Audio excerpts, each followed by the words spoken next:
Hey guys, it's Fallon. Welcome back to my channel. So sorry I've been kind of MIA lately. My dad has been dealing with some health problems, but he is doing much better now and is getting stronger every day. So I am back recording these narrations for you guys. Let's jump right into it. So we are training nogis, so my grips look a little bit different than usual. I have one hand grabbing the wrist, the other one is gripping the tricep, that way I can look for arm drags. I went right into De La Hiva, and you can see that I'm turning towards him, kind of facing his back, that way I can thread that leg close to him all the way through, so I can really have a good control over his body.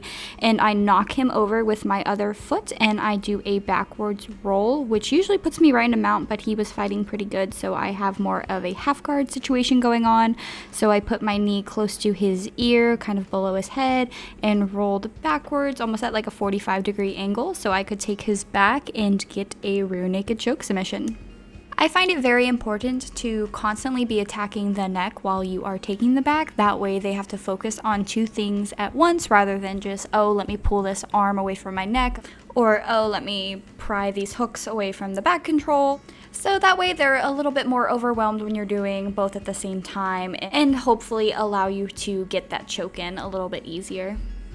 I find it easier to pass a nogi for whatever reason, I guess because the lack of grips, but I really like speed passes, so you saw that I was just manipulating the legs a lot, kind of pushing them to me and away from me, and then I just did a quick step around his guard, which put me in side control, and then I kind of rotate a little bit so I'm more in a north-south position because I really like fishing for those kimuras there. But Moises is doing a good job at keeping his elbows locked to his ribs, so instead I went to knee on belly, that way hoping he would push my knee away and open up his arm for a arm bar, which he did. So you see I just wrap the arm nice and tight and throw my leg over the head and complete the arm bar submission.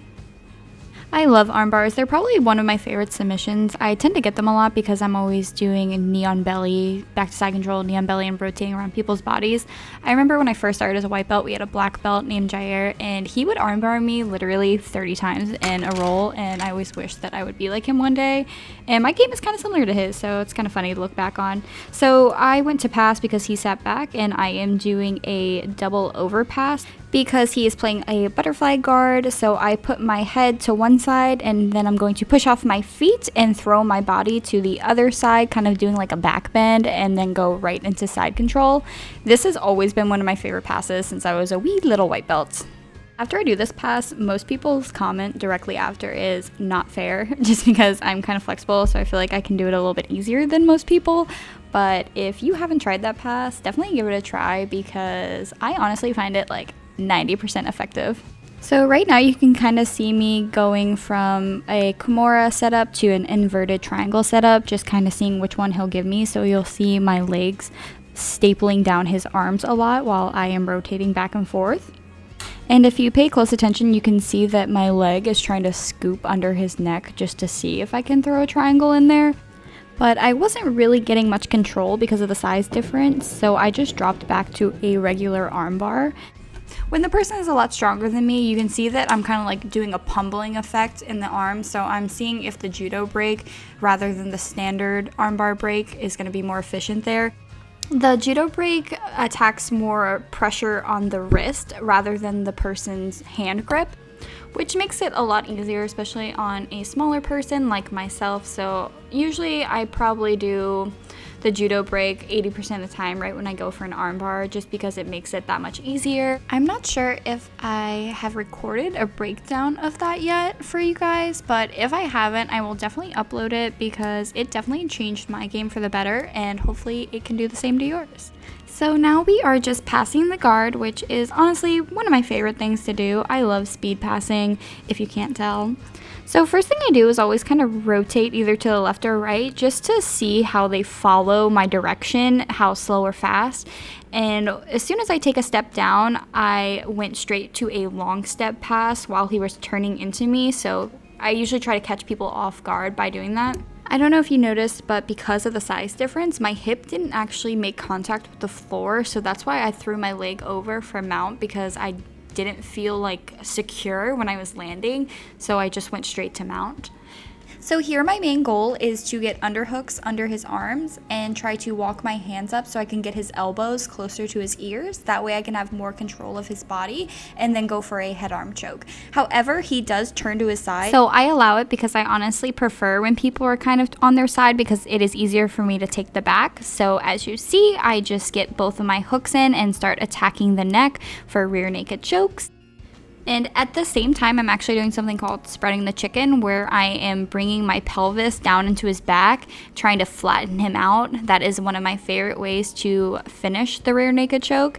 But he turned to his side once again, so now I just have regular back control, and I am attacking the neck and trying to gain wrist control so I can maybe throw an arm bar. So it kind of just depends what he gives me here.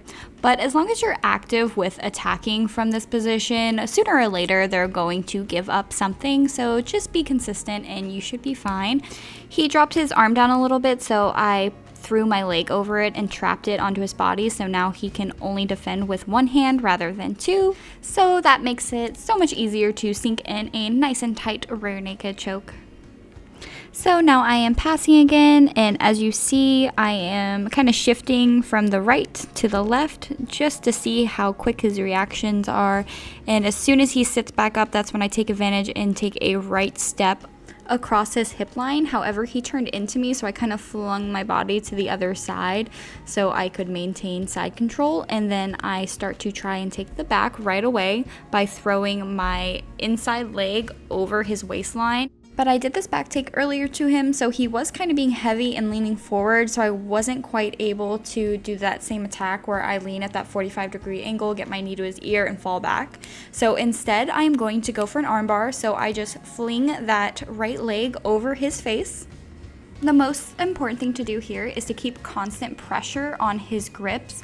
The big mistake I see lower belts do is that they hold the grip and they lean back, get tired, and they lean forward. So then the person kind of gets to relax and rest rather than just keeping that constant pressure, leaning back and putting strain on their grip for a longer period of time, because the longer you do that, the more tired that person's grip is going to be and they're going to let go eventually. So now Moises is passing. So as you see, my grip actually is on their head. My brother always says wherever the head goes, the body goes. So I always take that into consideration when people are passing. I literally just try to kind of push their head down so they're not really attacking me too much forward motion wise. It helps me a lot, especially during no-gi because you don't have those lapel grips. Moises is actually setting up a really good pass here. You see his right hand on my hip and I'm leaning back. If he were to grab my knee instead of my ankle and then push my knee to the right, he would be able to spin me like a top. He then changed his right grip from the hip to the ankle and then wasn't controlling my head, and that's why I was able to still play guard. So that left hand should have been scooping my neck and kind of bringing it into his body. That way I wouldn't be able to recover. So here I just hit a simple arm drag and I was able to cut the angle so his body kind of flung forward and I was able to climb up his back, and right away I get my hooks in, make sure I have control over the body, and then I start attacking the neck. I find it so much easier to get rear naked chokes in no-gi rather than in gi. Drop some comments below if you guys feel the same way.